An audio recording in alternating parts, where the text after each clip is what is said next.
जय श्री महाभारत, जय श्री सूर्यवंशम, सत श्री काल, जय श्री राम।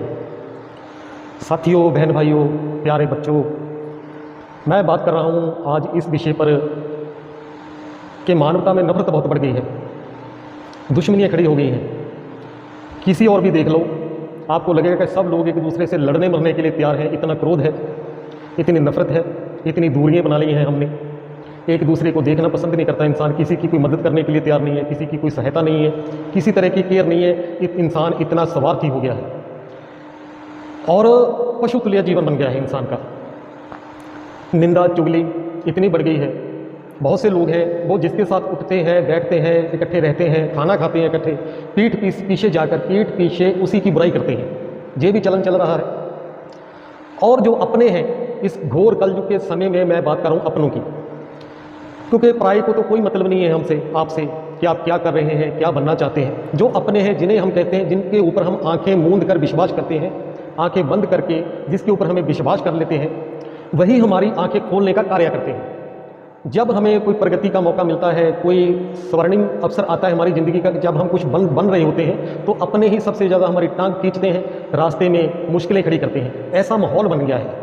परिवार टूट रहे हैं, बड़ों की छोटे इज्जत नहीं करते, संस्कार हमारे जीवन से लगभग समाप्ति पर है, हमारी संस्कृति बिखर गई है। हमें अपनी गौरवशाली गाथा का नहीं पता, इंसान को अपने जीवन का मनोरथ नहीं पता, लक्ष्य नहीं पता।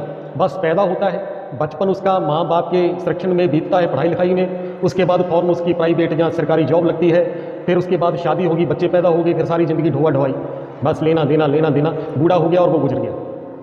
क्या यही मनोरथ था हमारा? अब इतनी बातों में मुख्य जो बात है, इंसान से नफरत करने लगा है, उसमें सहनशीलता की इतनी कमी आ गई है कि आप जब कोई बात करते हो, कोई दूसरा सुनता है, वो फौरन क्रोधित हो जाता है। हमारी ज़िंदगी में संवाद गायब है, विवाद जगह जगह है। हम विचार नहीं करते, विचार की जगह तकरार पर उतराते हैं।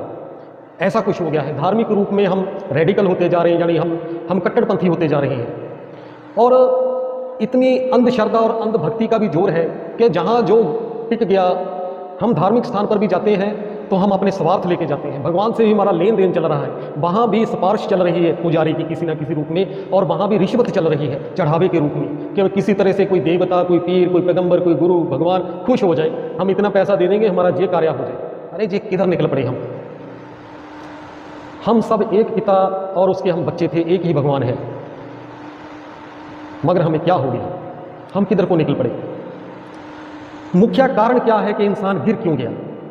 वो कौन सा कारण है जिससे वो ऊपर चला जाता है, उठ जाता है, संस्कारी हो जाता है, श्रेष्ठ हो जाता है, उसमें मानवता भर जाती है?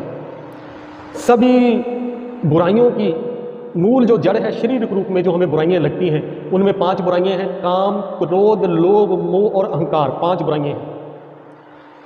सबसे पहले ये बुराइयां इंसान में घर करती हैं, फिर वो मानसिक रूप से अज्ञानी हो जाता है। इंसान में ये बुराइयां तब घर करती हैं जब वो अपने मूल से, अपने वजूद से टूट जाता है, जब वो सभी को भूल जाता है कि मैं एक चेतना हूँ, मैं एक प्रकाश का पुंज हूँ जो बहुत सूक्ष्म है, मैं एक आत्मा हूँ, और माथे की भ्रुकुटी के बीच, माथे की 2 इंच पीछे मेरा स्थान है जहाँ मैं बैठता हूँ, और यही मेरा अकाल तख्त है। मेरी 3 शक्तियाँ हैं। मन के द्वारा मैं मनन करता हूँ, यानी विचार करता हूँ, बुद्धि के द्वारा मैं फैसला करता हूँ, डिसाइड करता हूँ, और संस्कार के द्वारा मैं कार्य को करता हूँ, यानी मैं कर्म कर देता हूँ। ये 3 शक्तियाँ आत्मा की शक्तियाँ हैं और आत्मा के ही गुण हैं, यानी आत्मा ही मन है, आत्मा ही बुद्धि है, आत्मा ही संस्कार है। सत्य तक जाने के लिए, उसकी मंजिल को पाने के लिए ये पहला स्टेप है। अगर हम सत्य को जानना चाहते हैं, अपने मूल को पहचानना चाहते हैं, तो सर्वप्रथम शुरुआत यहीं से होती है कि सर्वप्रथम हम ये जाने कि मैं जो सत्य जानना चाहता हूँ उसका इच्छुक हूँ। तो सर्वप्रथम सबसे पहले मेरी सत्य पहचान क्या है कि मैं कौन हूँ? क्या मैं चार्ल्स डार्विन के सिद्धांत, ओरिजिन ऑफ स्पीसीज, जो उसने पुस्तक लिखी है, विकासवाद का सिद्धांत दिया है, क्या मैं उस सिद्धांत के, उस वैज्ञानिक के सिद्धांत के अनुसार एक विकसित हुआ प्राणी हूँ कि एक कोश की अमीबा सर्वप्रथम पानी में या समुद्र में पैदा हुआ, फिर वो विकसित होता चला गया और वर्तमान समय तक आते आते वो एक संपूर्ण इंसान बन गया? या मैं धार्मिक रूप में ईश्वर की संतान हूँ, उसने मुझे बनाया है? ये दोनों सिद्धांत जो समाज में हमें मिलते हैं, ये कोरी कल्पनाओं के आधारित है, धार्मिक रूप में दंत कथाओं में भरे पड़े हैं, और विज्ञान के पास ये कल्पनाएं हैं, अनुमान है कि इंसान ऐसा ऐसे बना है। वैज्ञानिक जो धारणा है विकासवाद की, उस पर सभी वैज्ञानिक सहमत नहीं है, एक मत नहीं है, एक राय नहीं है। डार्विन के समकालीन जो वैज्ञानिक थे, साइंटिस्ट थे, जहाँ स्कॉलर थे, जहाँ दार्शनिक थे, उन्होंने उसका डटकर विरोध किया। और डार्विन भी अपने आखिरी समय में, जब वो गुजरने की अवस्था में था, अपनी निजी डायरी के पन्नों में लिख गया कि ये मेरा एक अनुमान था और मुझे अफसोस है कि मैंने जो विकासवाद का सिद्धांत विश्व को दिया, जिसको पढ़ने से करोड़ों लोग नास्तिक हो गए, उनका भगवान से विश्वास उठ गया और वो सभी को बंदरों की संतान मानने लगे, यानी अपने को पशु मानने लगा इंसान कि मैं पशुओं से विकसित होकर बना हूँ। और कितनी विकृति आई होगी, उसकी बुद्धि में गिरावट आई होगी और वो पशु तुल्य हो गया। और अपने आखिरी समय में डार्विन जीसस को मानने लगा था, बाइबल पढ़ने लगा था। और दूसरी तरफा जो धर्म, मुख्य 10 धर्म है, यानी मत पंथ संप्रदाय है, जो हमें ये कहते हैं कि ईश्वर ने हमें बनाया, प्रमाण कोई नहीं है। ये एक अलग विषय है कि हमें किसने बनाया या हम कैसे बने। इस वीडियो का जो मुख्य सब्जेक्ट है वो ये है कि हमें, हमारे अंदर इतनी गिरावट क्यों आ गई, हम 5 बुराइयों से, विकारों से क्यों भर गए। सभी को शरीर समझने से हम जब अपने मूल को भूले कि मैं एक बिंदी रूप हूँ, प्रकाश का पुंज हूँ, चेतन हूँ, एक रूह हूँ, सोल हूँ, तो हम अपने आप को शरीर समझने लगे और दूसरों को भी शरीर के रूप में ही देखने लगे कि ये सुंदर है, ये क्रूप है, ये गोरा है, ये काला है, ये लंबा है, ये ठीना है, ये मोटा है, ये पतला है। और शरीरों के प्रति हमारी आसक्ति बढ़ गई। तो सर्वप्रथम काम पैदा हुआ। काम का जन्म यहीं से होता है, अपने आप को शरीर समझने से। जब हम आत्माभिमानी थे, अपने मूल में, अपने वजूद में टिके हुए थे कि मैं एक आत्मा हूँ, एक सोल हूँ, चेतन हूँ, ये शरीर मेरा वस्त्र है, जहाँ रथ है, इस रथ को चलाने वाली मैं रथी हूँ। जब मैं रथी इस रथ को छोड़ देती हूँ, इस रथ को आरथी कहा जाता है, अर्थी, यानी अब इसको चलाने वाली रथी नहीं रही, इसलिए अर्थी कहा जाता है। मैं व्यक्त शरीर के द्वारा होती हूँ, वरना मैं दिखाई नहीं पड़ती किसी को, क्योंकि मैं अति सूक्ष्म हूँ, मैं आत्मा हूँ। क्योंकि शरीर के द्वारा आत्मा व्यक्त होती है, इसलिए इंसान को व्यक्ति भी कहा जाता है, दिखाई देने वाला। व्यक्ति का मतलब होता है साकार, दिखाई देने वाला। इसको ये नाम क्यों मिला? क्योंकि आत्मा दिखाई नहीं देती, वो शरीर के द्वारा उसके हाव भाव प्रकट होते हैं, उसका चाल चलन दृश्यमान होता है, इसलिए कहा जाता है। वर्जीनिया यूनिवर्सिटी जो अमेरिका की एक सुप्रसिद्ध यूनिवर्सिटी है, वहाँ के जो प्रोफेसर हैं, एथीस्ट हैं, यानी नास्तिक हैं, साइंटिस्ट हैं, भगवान को नहीं मानते, गॉड को नहीं मानते, उन्होंने अपनी 40 वर्ष की शोध के बाद लाइफ आफ्टर लाइफ एक पुस्तक प्रकाशित की है। उसमें 20 केस हैं जो ये साबित करते हैं कि आत्मा होती है और ये शरीर रूपी वस्त्र त्याग देने के बाद वो पुनर्जन्म लेती है। यानी साइंटिस्टों ने, जब विज्ञान ने अपनी स्टैंप लगा दी, ठप्पा लगा दिया इसके ऊपर के, जिसको हम पहले लिविंग एनर्जी कहते थे कि शरीर में कोई लिविंग एनर्जी होती है, वो आत्मा है और वो पुनर्जन्म लेती है। अब बाकी क्या रह गया भाई? ये एक अनुभव करने वाला विषय है। आप अमृत वेले उठे 4 बजे, क्योंकि तब बुद्धि का बर्तन खाली होता है, स्वच्छ होता है, ताज़ा होता है। तब जो विचार हम अपनी बुद्धि में डाल लेते हैं सुबह सुबह, वो सारा दिन हमारी बुद्धि पर हैवी रहते हैं, हमें याद आते रहते हैं। अमृत वेले उठकर आपने यूं बैठ जाना है योग की मुद्रा में, अपना रीढ़ की हड्डी बिल्कुल सीधी रखें, जिससे आपको सुस्ती ना पड़े, नींद ना आए, आंखें आधी खुली रखनी, आधी बंद रखनी ऐसे, और आप चिंतन मग्न हो जाएं। अपना ध्यान मस्तक की भ्रुकुटी के बीच ले जाए, जहां हम बिंदी लगाते हैं। बिंदी का मतलब होता है कि मैं बिंदी रूप आत्मा हूं, अति सूक्ष्म हूं, चेतन हूं। मैं अपनी मन रूपी शक्ति के द्वारा विचार करती हूँ, मनन चिंतन मंथन करती हूँ, बुद्धि शक्ति के द्वारा फैसला करती हूँ और संस्कार शक्ति के द्वारा कार्य करती हूँ।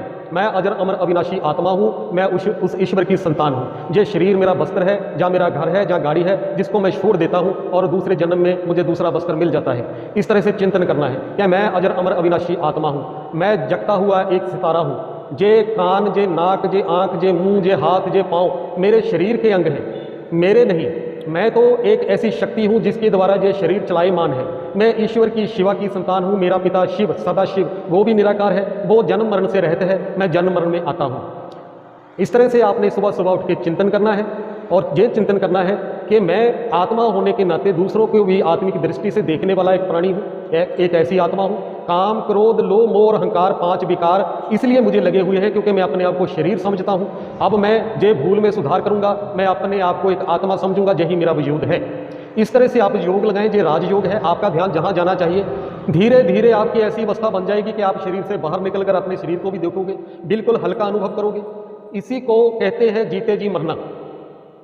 जिस मरने से आपको वो ईश्वर की प्राप्ति होती है। मरने के बाद कोई भगवान नहीं मिलता, दूसरा जन्म मिलता है। जीते जी जो दुनिया से मर जाता है, अपने फालतू विचार, फालतू जो आपके संगी साथी हैं, फालतू की वार्तालाप है, वो सब अपनी ज़िंदगी से निकालें, जिनसे आपको कोई लेना देना नहीं है। हम आज इतने फ्री हो गए हैं, खाली हो गए हैं कि हम वो अपना जो एक फ्री टाइम है, वो इतनी वेस्टेज है, इतनी व्यर्थ की वार्तालाप है, इतना व्यर्थ का समय हम अपना मोबाइल पर बिताने लगे हैं, जिससे हमें मानसिक बीमारियां लगने लगी हैं, हमारी दृष्टि कमज़ोर होने लगी है, हमारी सोचने शक्ति, सोचने विचारने की शक्ति में गिरावट आई है, हमें बहुत जल्दी क्रोध आने लगा है। ये सब बुराइयां धीरे धीरे आपकी ज़िंदगी से दूर हो जाएंगी जिस दिन आप अकाल तख्त नशीन होकर अपनी शीट पर जा बैठे। आपने जहीं टिकना है, आप बिंदी रूप आत्मा है और बिंदी जहाँ टिकती है, टिकने के प्रतीक में हम जहाँ टीका लगाते हैं। जो इंसान अपने आप को बिंदी रूप आत्मा समझकर जहाँ टिक जाता है अपने वजूद में, उसी के माथे पर राज्य तिलक लगता है, जिसको कहते हैं इसको राज्य भाग्य मिल गया। आत्मा एक राजा है, जब अपने तख्त पर बैठ जाती है, जो मन बुद्धि संस्कार उसके 3 मंत्री हैं जिसको वो अपने अधीन कर लेती है। जब वो गिर जाती है अपने तख्त से उठकर इस दुनियावी रंग मंच पर, इस तमाशे में गवाच जाती है, तो उसके तख्त पर उसके 3 मंत्रियों का राज्य हो जाता है, जिसमें मुख्य मंत्री है मन। आज इंसान अपने मन के अधीन चलकर मनमती कर रहा है, मन मौजी हो गया है, मन मर्जी करता है, क्योंकि वो अपने मन के अधीन है। जब वो अपने तख्त पर बैठ गया, अपने आप को आत्मा समझने लगा, तो उसका जो शरीर का संबंध है वो टूटकर आत्मिक हो जाता है, तो तब वो राजा बन जाता है, उसके माथे पर राज तिलक लगता है। राम राज्य जब आता है तो उसको राजाई प्राप्त होती है। कहते हैं राज करेगा खालसा, आकी रहे ना कोई। उस खालसे के राज्य में या राम राज्य में अगर आप राजाई प्राप्त करना चाहते हैं तो ये राज योग लगाएं, इस राज विद्या को जानें, इस राज विद्या को पढ़ें, इस राज विद्या को समझें। ये हमारा मूल है, हमारा वजूद है, हमारी सच्चाई है। यही राज है जिसको जानने से आपको राज्य भाग्य की प्राप्ति होती है। मेरी भगवान से यही दुआ है, फरियाद है उस परम पिता परम आत्मा शिव शंकर भोलेनाथ से कि ये सारी दुनिया आपके बच्चों की है, आपके बच्चे आपसे जुड़े, एक पिता को पहचाने, उस ओम को पहचाने, उस ओमकारा को, ओमकार को, ओमकारनाथ को, एक ओमकार को, ओमनी प्रेजेंट को, ओमीन को, उसको जाने पहचाने।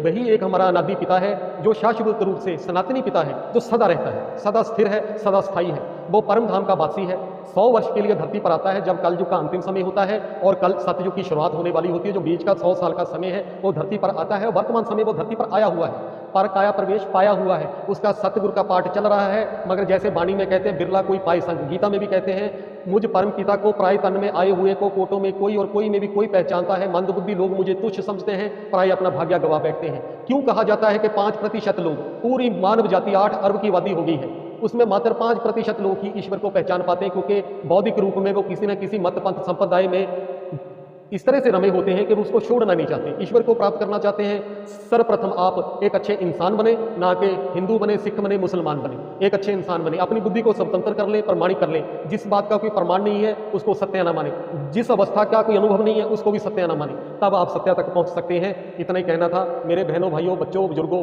आपस में मिलकर रहो।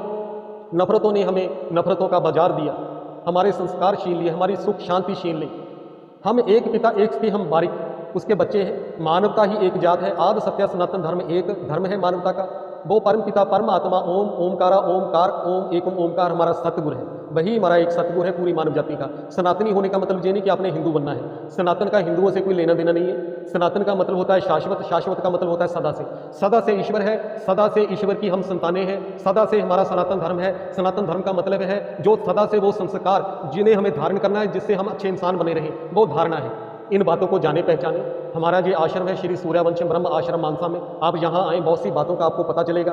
बहुत सी बातों को पकड़कर, मानकर, समझकर आप अपने जीवन को अति श्रेष्ठ बना सकते हैं। यही हमारा आपसे अनुरोध है। हम कोई गुरु नहीं है, कोई पिताश्री नहीं है, कोई ऐसे नहीं है कि हमें लकब दिए जाए, कोई बाबा जी नहीं है। आपके सेवक हैं, आपके संगी साथी हैं और शुभ चिंतक की नहीं। आपसे यही अनुरोध करना चाहते हैं कि एक अच्छे इंसान बने, आपस में मिलकर रहें, क्रोध ना करें, नफरत ना करें किसी से, क्योंकि जैसी करनी वैसी भरनी। अच्छा करेंगे अच्छा मिलेगा, बुरा करेंगे बुरा मिलेगा। अच्छा ही करें, अच्छा ही हो। हम आपसे में मिलकर रहें। आपका स्वागत है, आप हमारे साथ जुड़े।